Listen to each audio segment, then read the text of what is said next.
Las anécdotas, las experiencias y las historias que nos han enviado a lo largo de este tiempo nos han enseñado muchas cosas. Si las estudiamos y las analizamos, podemos encontrar ciertas características que se repiten, ciertos patrones que son consistentes con cierto tipo de situaciones.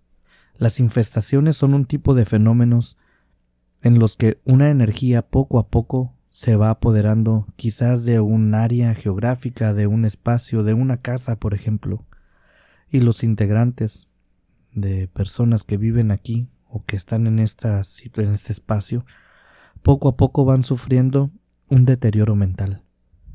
Un deterioro mental que nace de estar conviviendo con estas energías.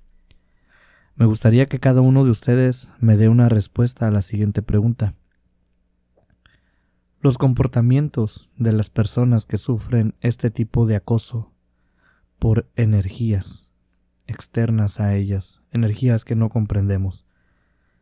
Estos comportamientos se deben a la sobreexposición a estas energías o a alguna especie de posesión, quizás temporal, quizás permanente. O díganme ustedes, ¿tienen alguna otra teoría?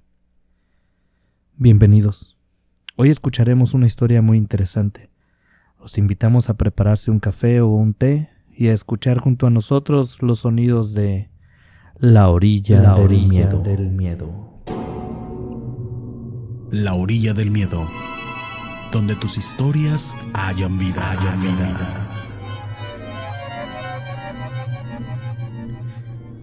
La casa donde yo vivo es de esas casas grandes, antiguas, viejas. De esas casas que tienen un terreno grande y que además tienen mucha historia. Mis abuelos llegaron a este terreno cuando la colonia apenas empezaba. Cuando mis abuelos compraron este terreno solo había un cuarto al fondo, y allí es donde mis abuelos empezaron lo que hoy en día es mi familia. Del matrimonio de mis viejos nacieron 5 hermanos, mi madre y otros 4 hermanos más. Mi madre es la de menor edad. Ese pequeño cuarto que estaba al fondo del terreno es donde nacieron los primeros hijos, y mi abuelo rápidamente empezó a construir la que sería su casa definitiva. Bloque a bloque y con muchos esfuerzos, empezó y terminó su casa. Una casa muy bonita con 4 habitaciones. En esa casa nací yo. Mi padre, mi madre y yo vivimos con mis abuelos después de mi nacimiento. Mi padre murió cuando yo tenía 2 años, no lo conocí muy bien. Eran los planes de mis padres, por supuesto, conseguir su propia casa, pero la vida les dijo que no. Pasó una cosa, pasó otra, así que mi madre y yo continuamos viviendo con mis abuelos después de la muerte de mi papá. El cuarto del fondo se convirtió en una especie de bodega, en un lugar de almacenamiento de chunches y cachivaches. También se usaba en caso de que algún amigo de mi abuelo se emborrachara. Se podía quedar a dormir ahí sin problema para que no saliera a la calle en un estado que pudiera arriesgar su vida. Había un catre dentro de este cuarto para estos casos específicos y básicamente eran sus 2 usos principales. Pero con el tiempo se tomó la decisión de hacer algo con ese cuarto. Se iba a derrumbar desde sus cimientos para construir una casa chiquita, pero en forma. Iba a ser una mini casa donde viviríamos mi madre y yo. Mi madre trabajaba, pero sinceramente no le alcanzaba para conseguirse una casa propia, por lo menos no aún. Así que mi abuelo nos ayudó construyendo una casita para nosotros, ahí al fondo de su terreno. Se derrumbó el cuarto, ese que estaba desde siempre, y se empezaron los trabajos. Sin embargo, déjenme platicarles algo muy curioso. Se desenterraron muchas cosas extrañas. Comenzaremos platicando que desenterraron huesos. Alguien sacó un hueso y dijo: aguas, aquí hay huesos. Empezaron las bromas de que eran humanos, otros dijeron que no, que eran de animales. Y todo quedó en eso, opiniones y bromas. Siguieron los trabajos y continuaron descubriendo más huesos. Después por allá apareció una caja de madera que contenía un poco de ropas. Un poco más adelantito desenterraron otra caja con un rosario adentro. Después sacaron otra cajita con más ropa, cabellos, pero se veían súper antiguos. No era para nada algo que hacía poco tiempo que hubieran enterrado. De por sí ese cuarto tenía años allí. desde antes que mis abuelos llegaran a vivir aquí. Esas cosas estaban debajo del cuarto desde hace mucho tiempo y sí se notaba que eran muy antiguas. Lo que disparó todas las alarmas y acabó con las bromas de manera tajante fueron los cráneos. Los trabajadores estaban bromeando con que los huesos eran humanos. Uno de ellos inclusive se guardó 2 o 3 huesos en el pantalón disque para llevárselos a su perro. En fin, estaban bromeando como bromean los trabajadores de la construcción. Pero cuando apareció este nuevo cofre de madera muy vieja igual que lo demás, se veía que todos estos objetos eran muy antiquísimos. Pero este cofre no tenía ropa, no tenía cabello, no tenía un rosario, tenía cráneos, calaveras humanas. Los trabajadores dejaron todos los recuerdos que habían tomado y al día siguiente todos devolvieron lo que pudieron que se habían llevado a sus casas. La mayoría no quiso volver a trabajar en la construcción, en esta construcción específicamente. Creían que se iban a salar. Para los que no sean de México o los que no entiendan el término, porque sabemos que nos escuchan en diferentes lugares, el término salar es que te cae la mala suerte por haber hecho algo.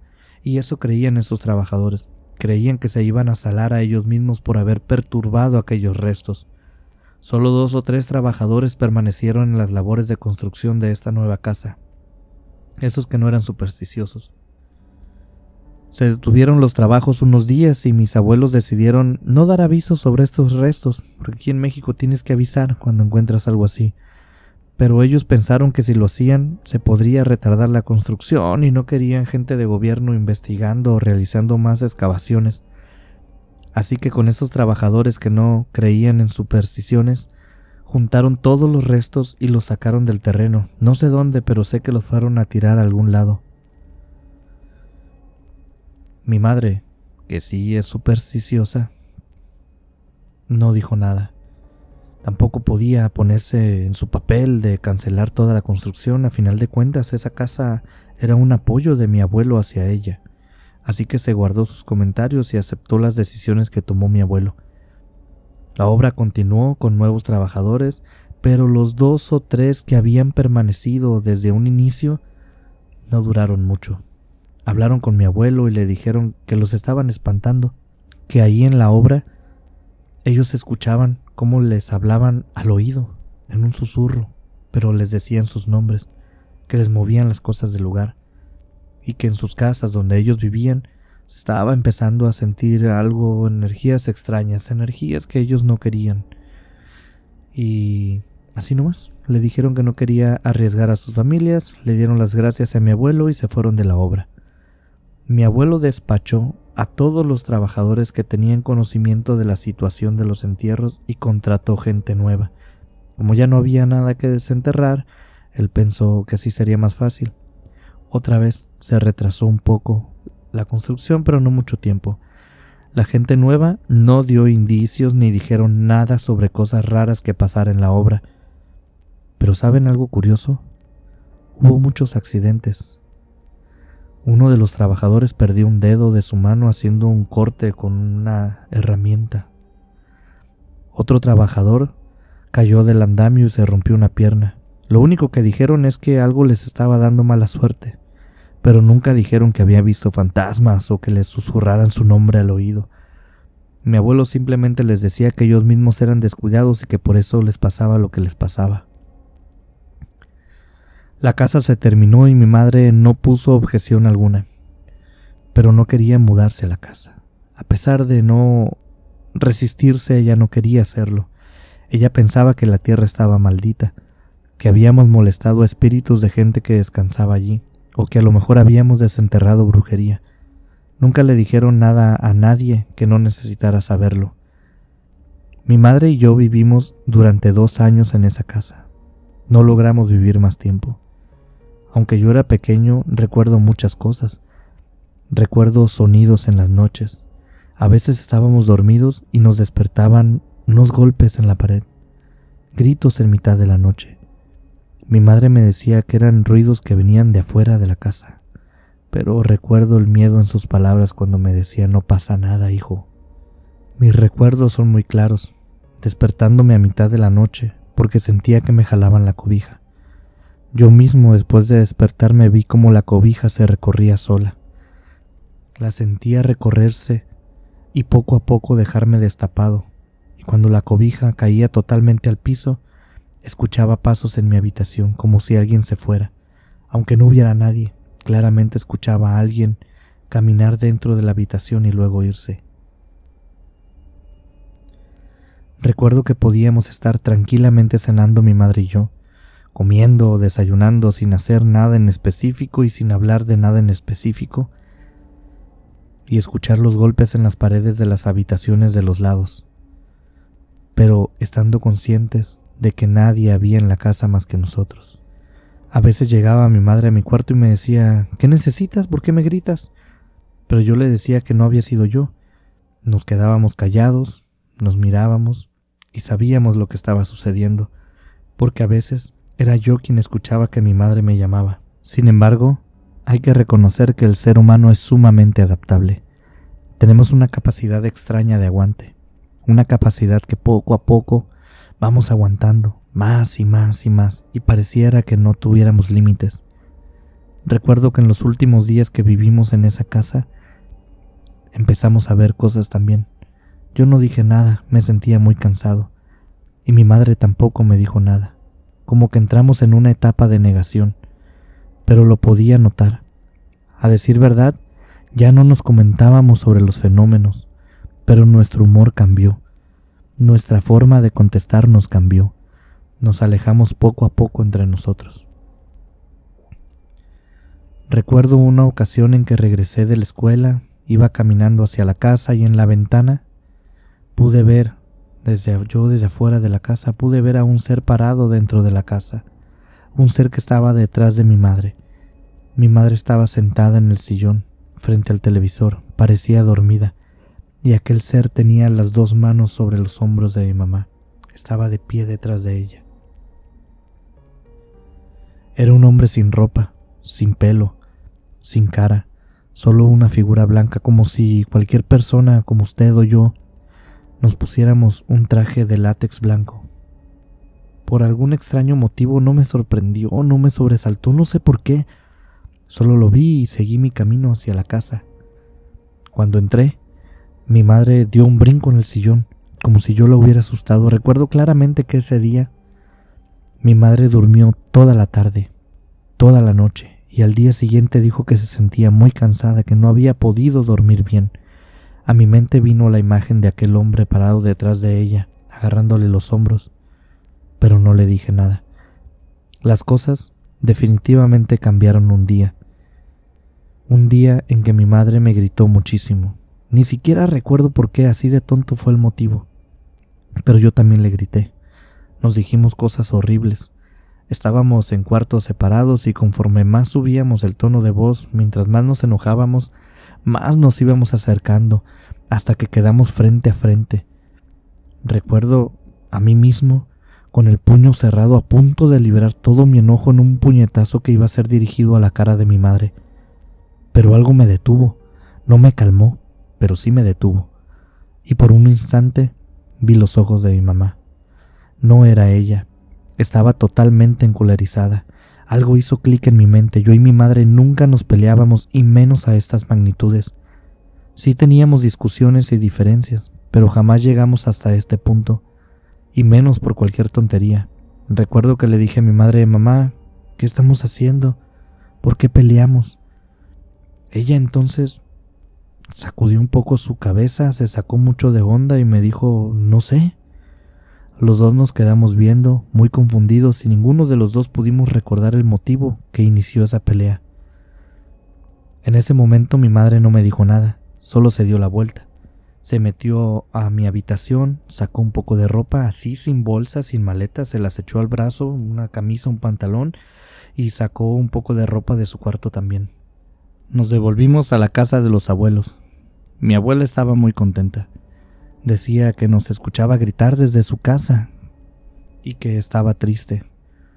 Pero cuando empezamos a comparar las historias, la mayoría de las veces que ella escuchaba gritos, no había nadie en nuestra casa. Sin embargo, mi abuela decía que nosotros gritábamos groserías, que nos ofendíamos de manera horrible, que eran nuestras voces, pero nosotros no recordábamos ni haber gritado y en ocasiones, como ya les había contado, ni siquiera recordábamos haber estado en casa cuando mi abuela nos escuchó. Pero recuerden esto último que nos pasó. Nos estábamos peleando de la nada, era como si algo se hubiera apoderado de nuestra voluntad, pero sin que nosotros lo supiéramos. Así que le dimos a nuestra abuela la razón. No volvimos a esa casa. Lo platicamos con mi abuelo, que por supuesto se rió de nosotros hasta que se cansó. Pero igual estaba contento de tenernos de vuelta. Pero eso sí, cada que tenía oportunidad se reía de nosotros o nos hacía burla. La cosa es que la casa pasó un tiempo sola, con todos los muebles allí dentro. Nosotros no queríamos saber nada. Nuestra familia nos preguntó por qué nos habíamos devuelto, pero no dijimos nada. Nos daba vergüenza creer en esas cosas, o peor aún, que se burlaran ahora más gente de nosotros. Bueno, ahora déjenme hablarles un poquito sobre mi tío Poncho. Él, desde muy joven, fue lo que hoy llamamos un emprendedor, por lo que para su edad adulta tenía ya algunos negocios funcionando. No les diré que era rico ni que era millonario, de hecho muy poco hay de eso. Lo pudo llegar a ser, por supuesto, pero él sabía hacer dinero, pero no sabía administrarlo. Ayudó mucho a muchos amigos de él, a muchos familiares, pero él andaba en una carcacha y no tenía bienes materiales ni tenía ahorros. La que era su esposa en aquel tiempo se llamaba Laura, y Laura era contadora, y Laura tuvo un amorío con otro contador que en el que trabajaba en un despacho. Mi tío se separó de mi tía Laura y como no tenía más que una casa, ¿dónde creen que terminó viviendo? Exacto, en la casa abandonada que tenían mis abuelos. La situación quizás hubiera sido diferente, pero mi tío Poncho no hizo público nada. Solo le dijo a mi abuelo que necesitaba vivir allí un tiempo. Supongo que mi abuelo entendió lo que pasaba, pero no quiso decir nada a nadie sobre esto, porque es obvio que a él no le tocaba hablar del tema. Su hijo le pidió ayuda y él se la brindaría. Hasta allí era su participación en este escenario, y por supuesto, a menos que mi tío pidiera ayuda, él no se quería meter. Mi abuelo un día de repente nos dijo: Poncho va a vivir en la casa del fondo, no quiero que hagan ninguna pregunta ni a mí ni a él. Mi madre y yo nos volteamos a ver, porque claramente nos preocupaba más el hecho de que mi tío Poncho se quedara a vivir en esa casa, más todavía que cuál sería el motivo de su mudanza. Pero igual seguimos la instrucción de mi abuelo, no hicimos preguntas, supusimos que mi tío poco a poco nos iría contando lo sucedido, quizás entre algunas comidas, quizá entre algunas pláticas diarias. Pero estábamos muy equivocados, porque mi tío no salía de la casa. De hecho, el primer día llegó con un montón de mandados, se encerró y no salió para nada. A veces cada tercer o cuarto día salía, suponíamos que a darle vuelta a sus negocios, pero nunca lo supimos con certeza. Lo que sí sabíamos y comentamos además entre nosotros es que a veces, cuando lo veíamos, se le notaba claramente distraído. A veces ni nos volteaba a ver. Mientras salía del terreno de mi abuelo, simplemente salía caminando y mirando el piso. Pero se le notaba, además de distraído, muy sucio, muy descuidado en su higiene. Y la verdad es que uno conoce a los suyos. Uno sabe cuando algo no está bien, y mi tío no se encontraba ni de cerca en su mejor momento. Eso era claro. Pasaron algunos días cuando empezamos a cuestionar a mi abuelo, quien no se movía de su postura, era rígido como un roble. A mí no me toca decir nada y no lo haré. Cuando Poncho esté listo, él mismo lo hará. Pero nosotros empezamos a especular, y era obvio que mi tía ya no vivía con él, así que una separación estaba tácita en este escenario. Pero no teníamos más detalles. Se volvió costumbre, por ejemplo, empezar a decir: yo creo que pasó esto, yo creo que pasó aquello, no, pero ¿sabes qué? Eso no puede ser, porque así y asá. Y cosas por el estilo. Nos pusimos chismosos con este suceso. A veces en las noches, si te tocaba estar en el patio a solas y el silencio era el suficiente, escuchabas a mi tío gritar, o podías escucharlo llorar. A veces hasta patear las paredes o golpearlas, no lo sé. A veces todo lo anterior junto. Pero cuando esto empezó a hacerse del conocimiento de todos, yo hice mis cuentas. No soy ningún matemático, pero en esto no creía estarme equivocando. Era sencillo, tan sencillo como sumar 2 más 2. Yo que ya había vivido en esa casa, entendía alguna que otra cosa. Así que fui con mi madre, le expliqué lo que yo pensaba, lo que suponía, le dije lo que había estado escuchando en la casa, que me preocupaba que la historia se estuviera repitiendo ahora con mi tío adentro de esa casa. También le dije que otras personas también lo habían escuchado. Ella me dijo que sí, que a ella también le habían dicho lo mismo, que pensó lo mismo que yo, sospechaba lo mismo que yo. Así que tomamos valor y fuimos a decirle a mi abuelo. Lo estuvimos platicando y consideramos que durante una cena sería un buen momento, porque también estaba mi abuela. Ella no sabía de nuestro plan, pero seguro nos apoyaría. Le contamos a mi abuelo que debía de sacar a mi tío de esa casa, que no se le veía bien. Le contamos de nuevo por lo que nosotros pasamos y cómo se fue desarrollando poco a poco, de menos a más. Y mi tío parecía tener el mismo comportamiento, se estaba repitiendo los mismos patrones. Mi abuela apoyó totalmente nuestras ideas. Le quisimos aclarar que mi tío estaba solo, encerrado en ese lugar sin nadie con quien platicar, sin nadie que lo ayudara. Estaba a merced de lo que fuera que en esa casa habitaba. Mi abuelo se molestó muchísimo, por supuesto. Recuerdo que ni siquiera terminó su comida. Nos escuchó a todos pacientemente, respetuosamente, pero su rostro se fue modificando poco a poco desde la tranquilidad hasta llegar a un punto que pensamos que querría tirarnos con lo que tenía frente a él. Pero solo nos dijo que no nos metiéramos, que era la vida de mi tío y mi tío decidiría qué hacer con su vida. Nos reclamó que de hecho nadie le habíamos preguntado a mi abuelo si él estaba contento con la situación. Nos aclaró y nos dijo que a él tampoco le gustaba, pero él debía de apoyar a su hijo. Con ese comentario se levantó de la mesa y dejó el plato casi a medias. Mi tío poco a poco dejó de salir. A veces venían a buscarlo las personas con las que él trabajaba, pero con el paso de algunas semanas dejó de atenderlos. Cuando mi tío llegaba a salir de casa se le veía muy sucio, muy ido. Mi tío terminó quitándose la vida en aquella casa. La historia de su separación se supo a detalle en la familia. También la historia de la casa, por la que mi madre y yo salimos de ahí. Mi abuelo siempre juró que la muerte de mi tío no tuvo nada que ver con la casa, que fue por la tía Laura a quien maldecía cada vez que tenía oportunidad. Pero cuando mi tío murió, él mandó cerrar cada ventana y cada puerta de esa casa a cal y canto. Vi a mi abuelo llorar, como si él mismo se estuviera reprochando haber dejado su hijo a su suerte. Mi madre y yo estamos totalmente seguras de que lo que hay en esa casa aún vive ahí. Por eso mi abuelo no quiso derrumbarlo, quiso mantener esa maldad encerrada, y esa maldad fue la culpable de la muerte de mi tío.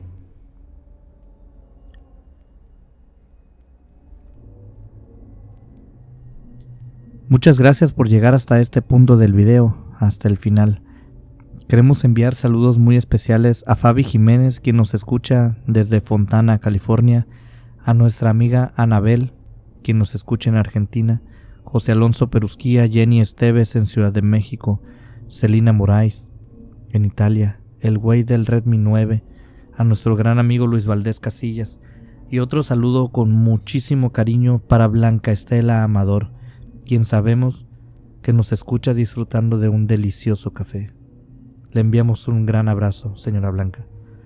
Además de quienes mencionamos, queremos darle las gracias a todos por su invaluable apoyo. Este canal jamás sería lo que es sin el apoyo que ustedes nos brindan. Lo atesoramos muchísimo.